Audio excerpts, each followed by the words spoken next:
राधे राधे। महाराज जी राधे राधे। आपके चरणों में कोटि कोटि नमन। महाराज जी, कहा जाता है कि अगर हमें कोई दुख देता है तो वो हमारे कर्मों की वजह से ही देता है, मगर जो कोई हमें दुख दे रहा है उसके कर्मों में वो लिखा जाता है या नहीं? अब देखो, न्यायाधीश इस विषय को ठीक से निर्णय कर सकता है। भगवान की गति को सिर्फ भगवान ही जानते हैं, निर्णय न्यायाधीश जानते हैं। अपने तो अनुमान लगा सकते हैं, उसके लिए कोई प्रमाण थोड़ी सिद्ध कर सकता है। अब वो प्रेरित हुआ, अभी बिल्कुल ठीक चला आ रहा था, एकदम प्रेरित हुआ कर्म से, और उसकी दृष्टि आप पे पड़ी, और माइंड एकदम खत्म, कंट्रोल खत्म, अब काल के वशीभूत हो गया, और वो आपके साथ व्यवहार कर बैठा। उसे सच्चाई से ना पहले संकल्प था और ना बाद में उसको कोई कि मैं मुझे ऐसा, वो एक कर्म का आवेश आया, उसे करा, ये तो हुआ उसके पूर्व का कर्म। अब किसी राग द्वेष की वृत्ति से लिया, अंदर द्वेष बढ़ता चला गया, और उसको उस पापाचरण का, किसी पापाचरण का दंड मृत्यु जनित दुख भोगना है, और वो राग द्वेष जनित से युक्त हो गया, राग द्वेष से युक्त होकर संकल्प करके उस पर प्रहार कर रहा है, उसका तो पाप कर्म मुक्त हुआ, उसका नया पाप बन गया। अचानक कोई घटना घट जाती है, हम बिल्कुल नहीं चाहते हैं, वो होता है उसका कर्म, उसके कर्म का फल। कोई हमारा सोच नहीं, कोई संकल्प नहीं, जो संकल्प करके तो उसमें उसको दंड मिलेगा और उसके पाप का समन हो जाएगा। अगर हमारा पाप नहीं कि हमें यहां से ऐसे तनिक भी, तो चाहे जितना आप संकल्प कर लो, यहां खरोच नहीं कर सकते। हमारा कर्म नहीं तो आपका किया हुआ प्रहार ऐसे हो जाएगा। वो हम जब नैष्ठिक ब्रह्मचारी थे तो गांव में प्रधानी होती है ना, तो एक पूर्व प्रधान और नए प्रधान, जो नए प्रधान बनते हैं, तो पूर्व प्रधान बड़े गंभीर स्वभाव के ऐसे थे, और जो नए प्रधान थे तो नई अवस्था के भी थे, तो उनके पास भी दुनाल थी ऐसे।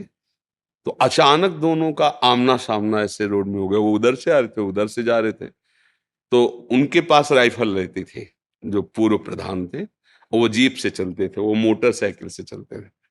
मोटरसाइकिल से उन्होंने दुनाल से गोली सामने से मारी पूर्व प्रधान के, क्योंकि द्वेष बहुत बढ़ गया, तो नए प्रधान थे, उनका गोली चली नहीं। फिर उन्होंने दोबारा जेल भरी, तेले को जीप से उतर के गए, कहने लगे देखो प्रधान जी, तुम्हारी दुनाल है, हमारी राइफल, हमें पता है मिक्स होगी नहीं, पर हम कुछ नहीं करेंगे, आप आराम से, प्रधान द्वेष मत माने, आप लड़ाई झगड़ा आप जाओ। और उनके साथ कई आदमी थे, किसी ने कोई हरकत नहीं की, उनको बहुत शर्मिंदा होना पड़ा, और वो गए, और उन्होंने सोचा कि ऐसा कैसे, उसी गोली को जब अपने दरवाजे पर पुनः छूट गए,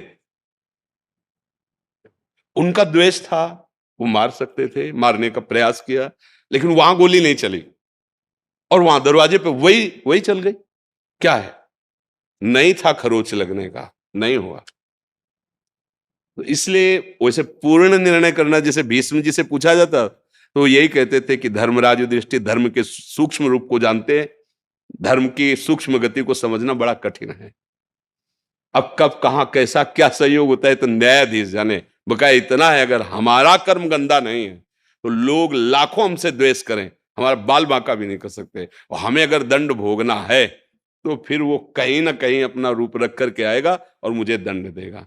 अब उसका क्या विधान बनता है, वो संकल्प है या द्वेष है या पूर्व प्रेरित है, वो अंदर की बात तो भगवान ही जानते हैं ना, अपने तो बाहरी चेष्टा देखते हैं। इसे सही निर्णय तो न्यायाधीश भगवान ही जानते हैं। इसीलिए वशिष्ठ जी महाराज जैसे परम ज्ञानी, सुनो भरत भावी प्रबल, बिलख कहो मुनिनाथ, हान लाभ जीवन मरण जस अपजस विधि। वशिष्ठ जैसे ज्ञानी कह रहे, अपने लोग तो उनकी चरण धूली है, ऐसे महाज्ञानी जिनको भगवान के गुरु पद में बैठने का सौभाग्य मिला, श्री राम जी के गुरु वशिष्ठ जी, वो कह रहे हैं सुनहु भरत भावी प्रबल, बिलख कहो मुनिनाथ, हानि लाभ जीवन मरण जस अपजस।